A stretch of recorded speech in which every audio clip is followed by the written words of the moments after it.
Welcome to the Apex Perspective podcast. This episode is sponsored by Mind and Body Mastery, my executive health program tailored for leaders who seek the extra edge. Here, we have two primary objectives. Number one, through a hormonal and nutrition-based protocol, we buy you back hours of peak energy, eliminate the midday crash that steals productivity, leads to sluggish decision-making, and leaves you drained when coming back from the office. Two, put you on the same protocol I used to lose over 70 pounds.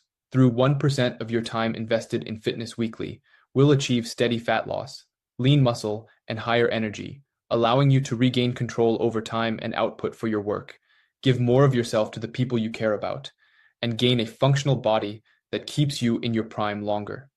All it takes is 1% investment in the gym weekly, no throwing out sweets, and no starving yourself. Most importantly, you'll be skipping all the mistakes that cost you years of progress. The same mistakes I made that led to temporary weight loss, followed by regaining it all back. I endured that cycle so you don't have to. Let's get into today's episode. And today we have Stephanie Michelsen, CEO at Jellatech. And essentially what we're going to be going into today is a little bit of our experience. I know you worked in a little bit as a graduate research student. You were intern at multiple laboratories, and you led as board advisor at multiple health companies as well. Can you tell me more about that experience and how that led to Jellatech? Yeah, so as you said, my background is in biotechnology. So I'm originally from Denmark, grew up in Sweden, and then moved to California in the Bay Area. And that's kind of where I found my passion for biotech. So I decided to actually move back to Denmark and then pursue my undergraduate degree in biotechnology, and then my graduate degree in biotech.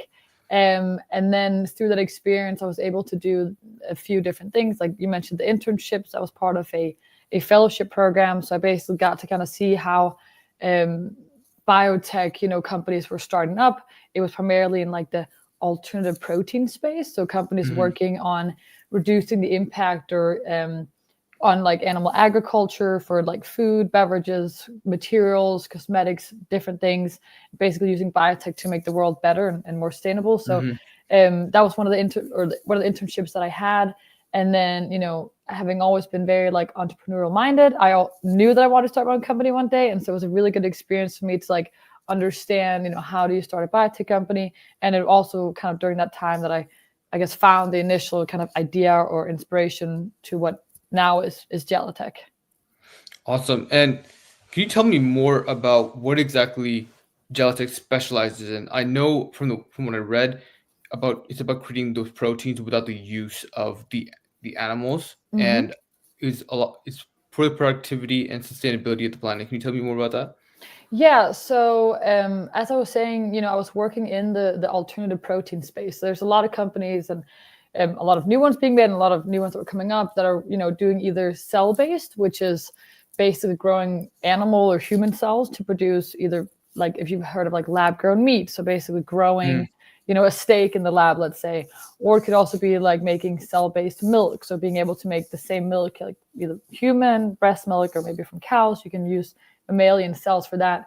And then there's also companies working on like fermentation. So basically engineering microbes or, different bacteria or yeast or so to produce, proteins or potentially like plant-based. So you can engineer these different, organisms. Like I said, mammalian cells, kind of fermentation and microbes, or plants. And basically the idea is to remove the dependency of animal ag, because we know that kind of with the growing population and growing demand for, proteins, materials, ingredients, food, like we need to just find more efficient and better ways of producing the same things that we need.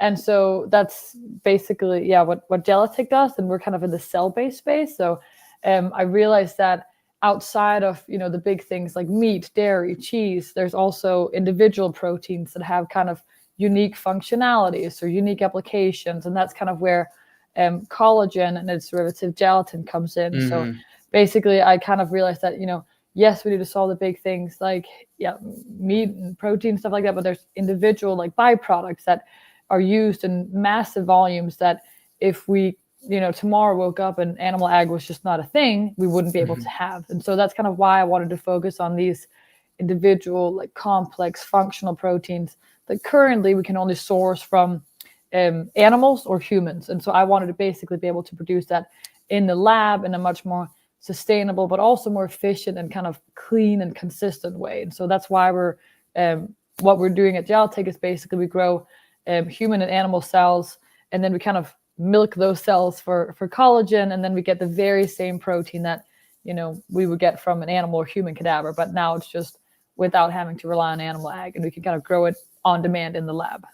So typically with other biotech companies, when they produce these alternative solutions, they don't have those individual proteins that you're using, but you're using human cells from your lab that you grow from. They don't typically produce it with those individual proteins. Is that right?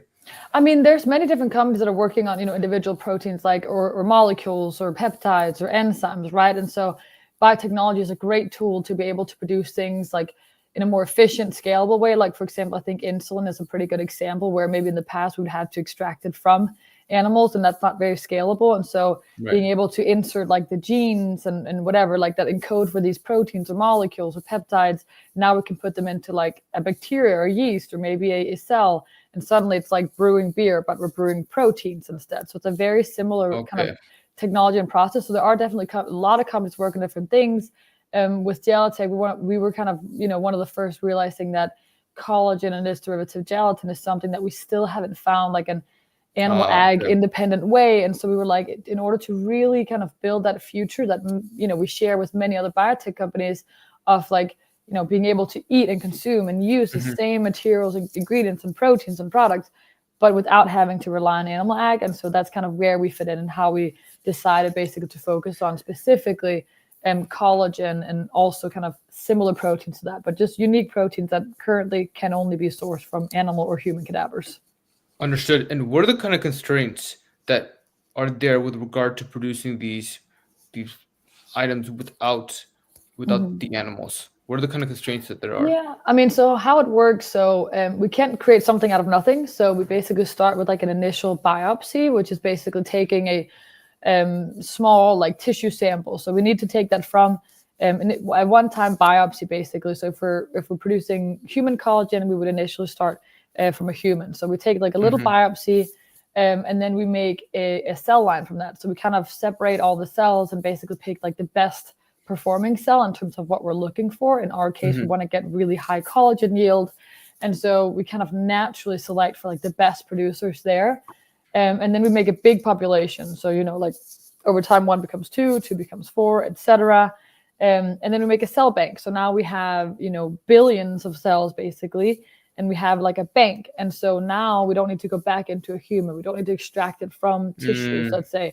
So now these cells are instead these little like production, like manufacturing sites almost. And they're basically, we can control the environment, and we can also get the cells to produce more like of the protein we want than they would normally do or naturally do. And that's kind of using the biotechnological tools, and also just kind of how we grow the cells, what we feed the cells. And then at the end, we basically extract and purify the collagen. So now we end up with a true bioidentical like collagen. The protein is exactly the same as what you would have in your body or I would have in my body. But instead of having to take it from our cadavers, now we grew it in the lab, and we can grow very sustainably, efficiently, and in a much more clean, consistent way because we control the whole process. It's sterile. And with regard to that process, how do you see this product transforming the world? That's a good question. I think when we started Jellatech, that was 4.5 years ago. Like I mentioned, we were kind of born out of like the alternative protein space. So like we were initially very much focused on food and beverage applications. Not with the human collagen, but the porcine and bovine were what we were doing. So cow and pig. And you'll see a lot of, I'm sure you've seen like these collagen peptides or like supplements and stuff like that, to help with like joint health. You also see a lot of gelatin in like confectionery space. So like gummies, candies, even in like yogurt, like it's like a texturizer and emulsifier. And so that was kind of where we started in. And there's a huge demand for finding a sustainable animal-free version of this because it doesn't exist. And if you ever had like vegan gummies, you might find that, for example, like they stick to your teeth because they're usually made with like seaweed or something similar to gelatin, but it doesn't have the same texture. And so if you want a true replacement, you need to make the right protein. And so we got a bunch of interest in, stuff like that. But then over time, we realized a little bit like, dang, like we're competing with an industry that's been in existence for a very long time, and they're at massive scales, and it's really, really affordable.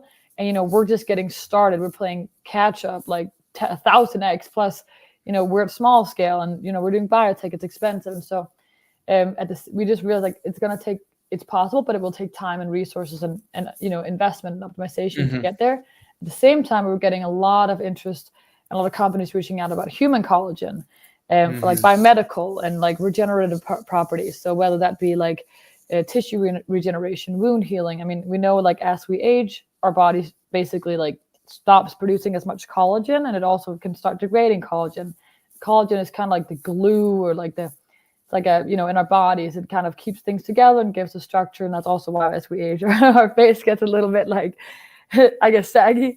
And so that's something that really, we were super interested in. And like, I think, also like very positive impact on people's lives and health span and stuff like that. And so that's kind of how I see in the future. And the good thing too is for those applications currently, there's not really an alternative. You can use potentially animal derived, but you can have immune reactions, stuff like that. It's very variable, batch to batch differences. And, if we really want to regenerate the human body and human tissue, or like 3D bioprinting, like cell therapy, we'll need to be able to have, affordable like human proteins that are exactly the same as what's in our bodies. And so that's what we kind of like the company evolved into. And so now we're much more focused on like collagen and other exciting proteins for kind of regenerative and like biomedical applications. And so I guess to answer your question, that was a really long answer, but what I hope for the future is that, that as a starting point is like, can we extend lifespan, or can we extend like health span? Like, can we make sure that people can live healthier for longer, and that we can regenerate our tissues and kind of help our bodies stay strong and stay fit, instead of our bodies fighting against us. Like maybe we can help it kind of regenerate. So that's something that I'm very passionate about. And I think that's something that we have a massive opportunity to kind of make an impact on.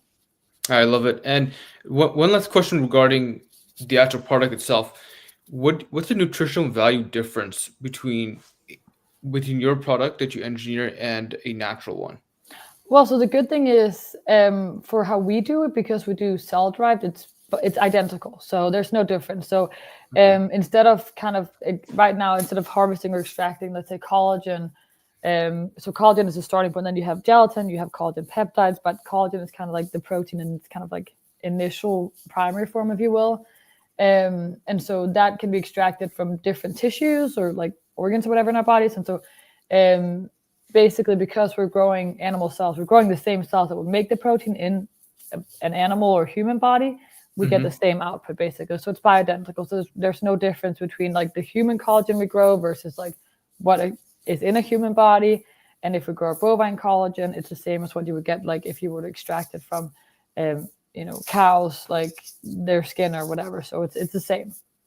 And you talked about the points of sustainability regarding my question I'm going to ask right now. Why is it important that we do it without those cadavers, or without the animals? Well, I mean, we know that, animal ag is one of the major greenhouse gas emission contributors. And so we know that we have to find, I guess, alternative ways to feed the planet. So it's a major contributor to, I guess, climate crisis. And at the same time, we have a growing population. So it's also like, we don't really we just need to be able to do more with less resources. And that's where I feel like, biotech is a great solution for that, because we can engineer life itself. Like we can, in our case, right, like the cells, some cells in our body might make a certain amount of collagen, but when we take it in the lab and we optimize and feed it certain things now, or we engineer it, like now it can make even more of that with like the same or less resources.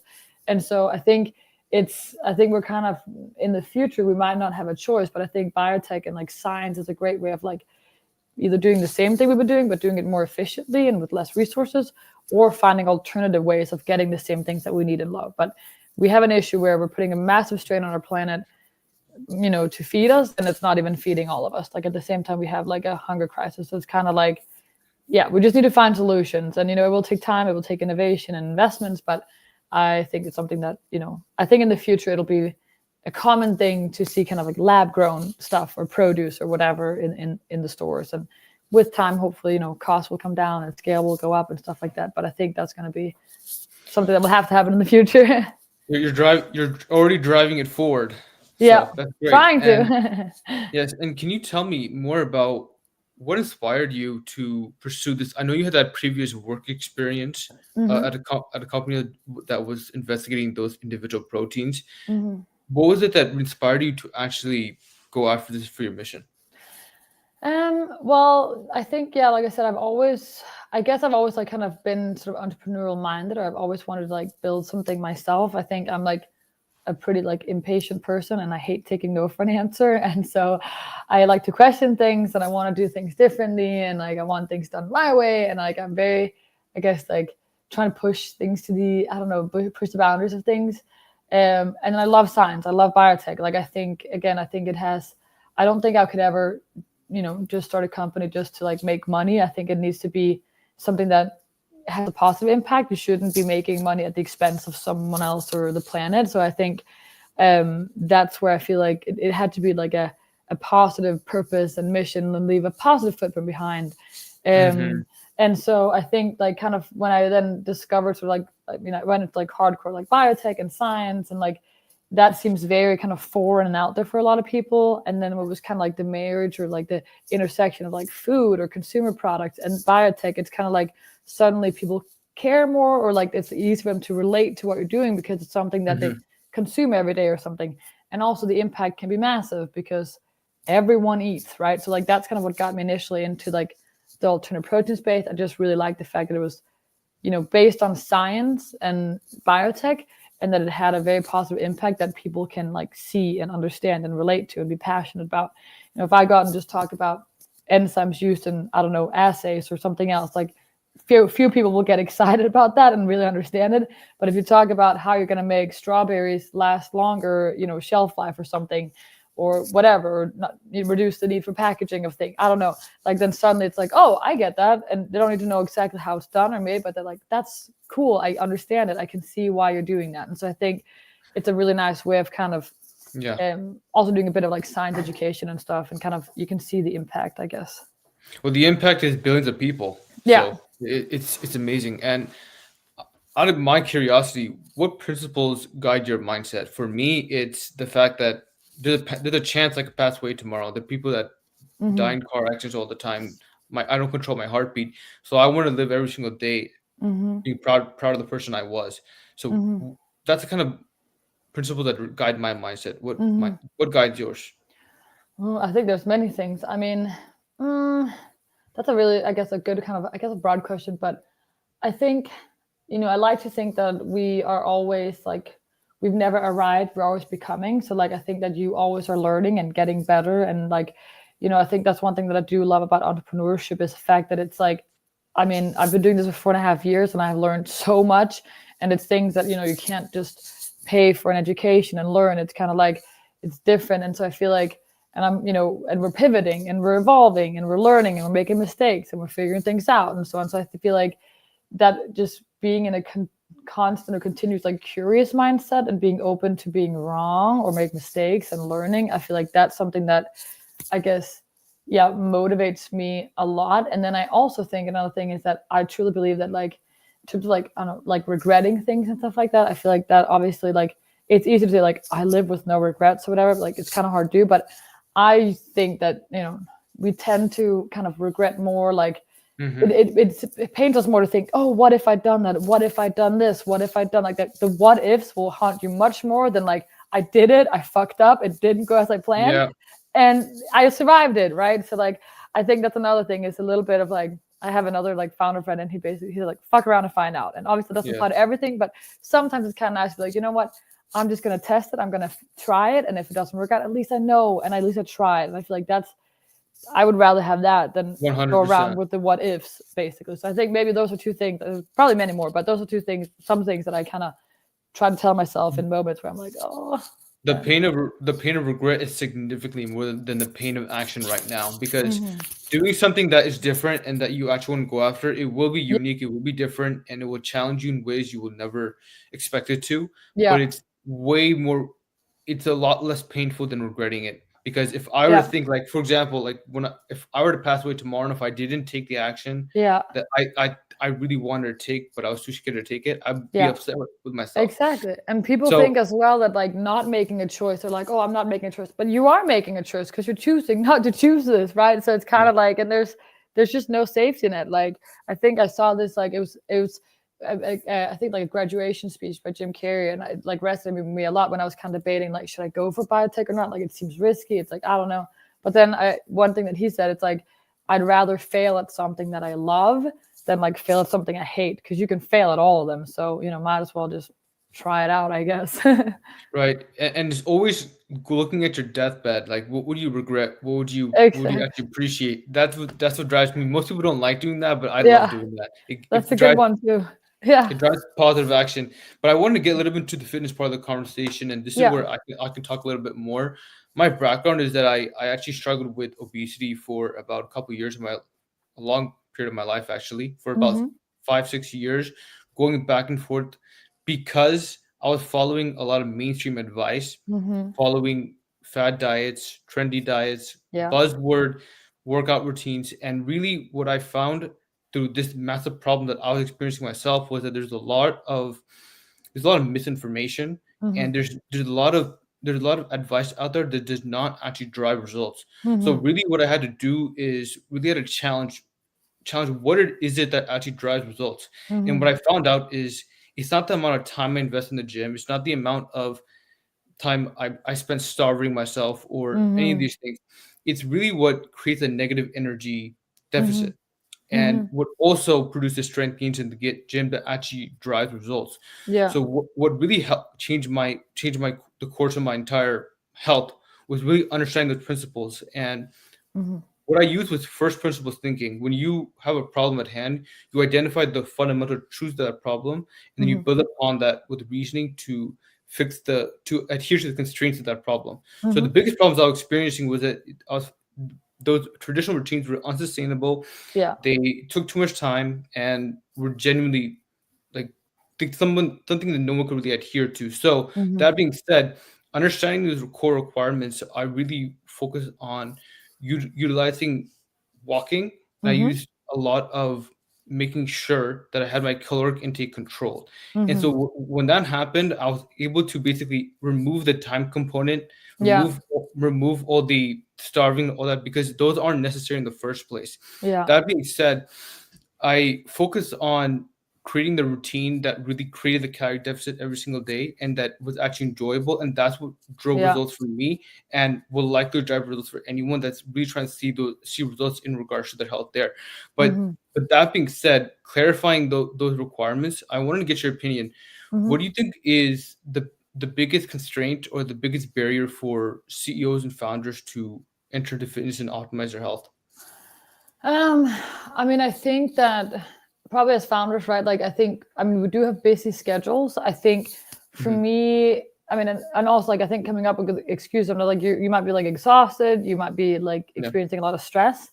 I think one thing that I find challenging is like inconsistent schedule. Like probably like, I guess like a nurse or someone in the healthcare, like they might experience like changing of schedules, right? So like as CEOs or founders, like at least in my case, like there'll be like busier and less busy time periods where like sometimes it involves a lot of traveling.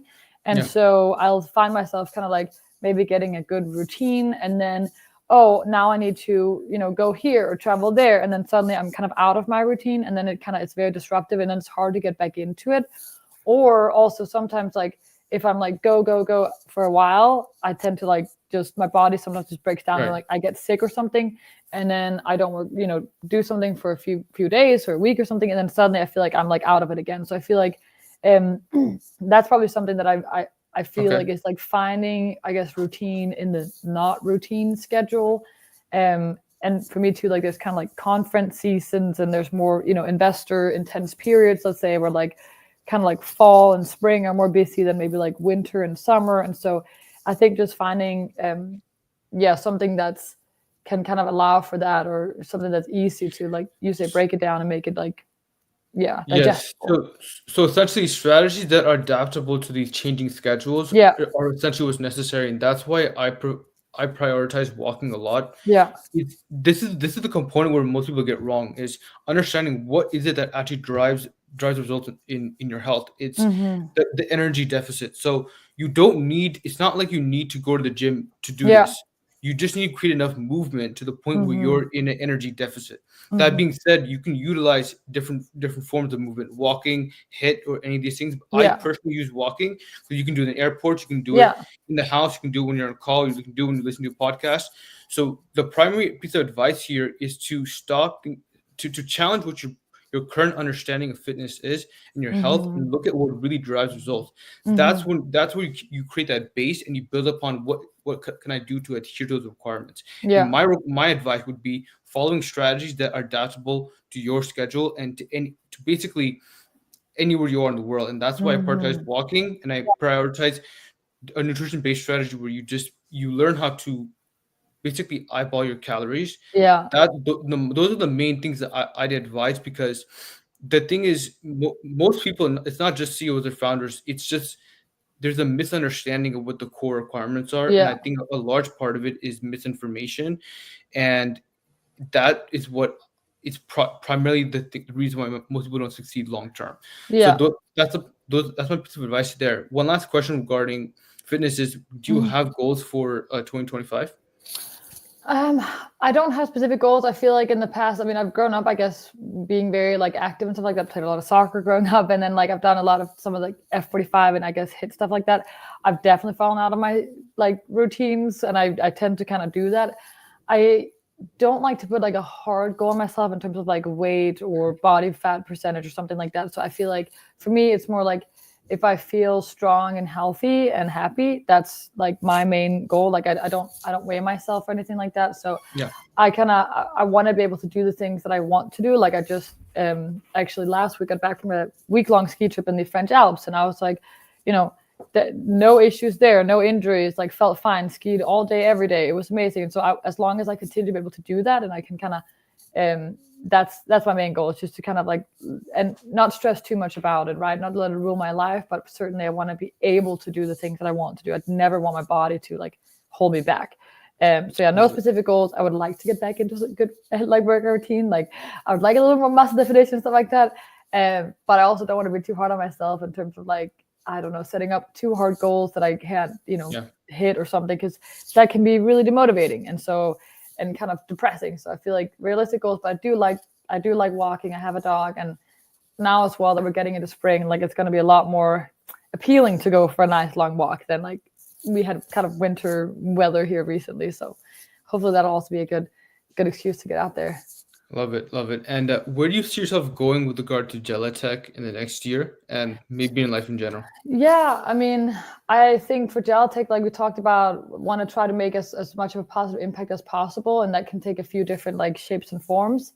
In terms of kind of right now, what we're focusing on is scale up. So we're at a fantastic point in terms of like our science and tech. We have de-risked a lot, made a lot of progress, even just in like the last like 3 to 6 months. And so now we're at a point where like we're getting into demonstrating like full like commercial scalability, basically like readiness. And so I think now it's like a tipping point where like it's going to move more into like, I guess, like commercialization and kind of like optimizing things, because like the biology aspect has been figured out. And so yeah, I'm excited to kind of like scale the tech, scale the company.